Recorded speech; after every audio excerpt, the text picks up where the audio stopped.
Hey there, everybody. My name's Adam Feldman, and I'm a principal here at the AML shop. There's been a lot of buzz in the anti-money laundering, or AML world here in Canada recently, because the Department of Finance recently proposed some changes to our federal AML regime. These changes impact a few different areas, but today I want to focus on the amendments that require compliance from mortgage brokers, administrators, and lenders. So for those of you in the mortgage sector, welcome. Today, I'm going to help you understand what you're going to need in order to comply with federal AML legislation. First off, you're going to have to implement an anti-money laundering compliance program. And this compliance program needs to have the following 5 elements.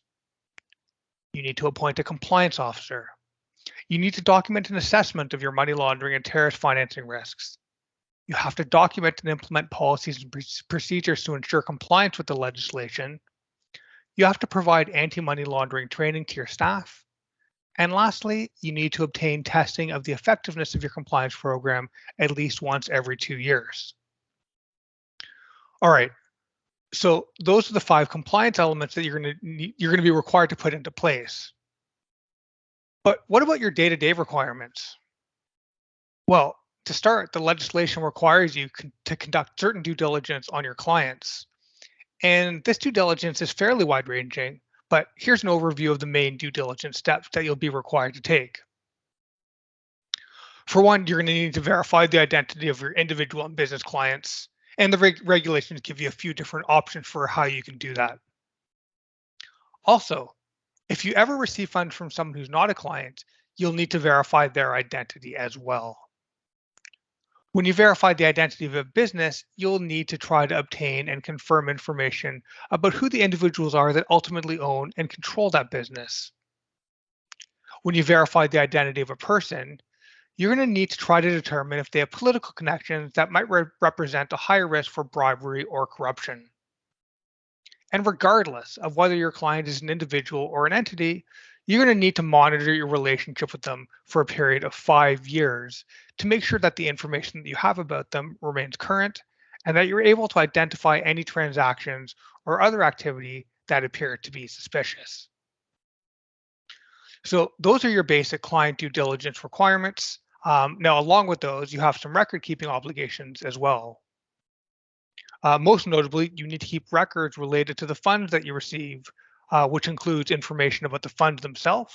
For example, the amount and type of funds that were received.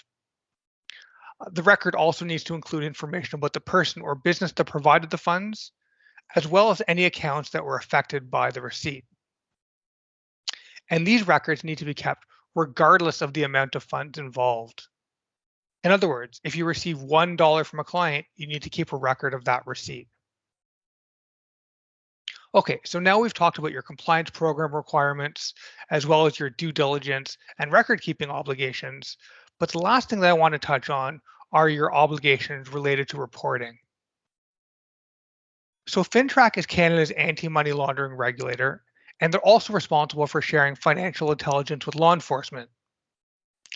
And one of the obligations of reporting entities is to provide FINTRAC with intelligence through the submission of regulatory mandated reports.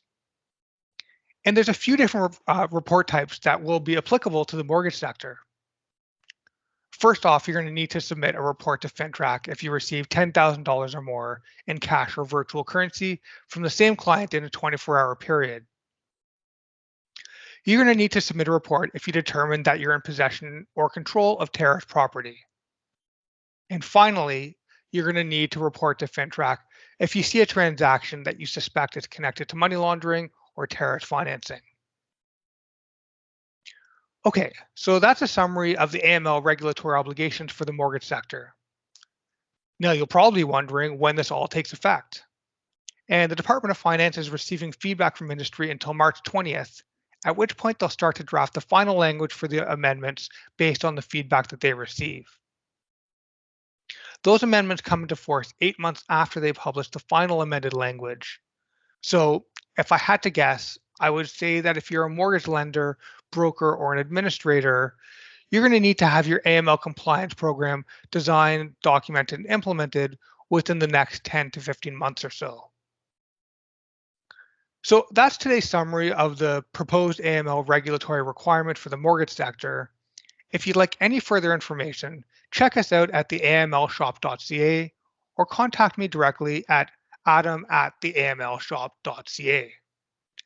Thanks for watching. AML Shop, yeah.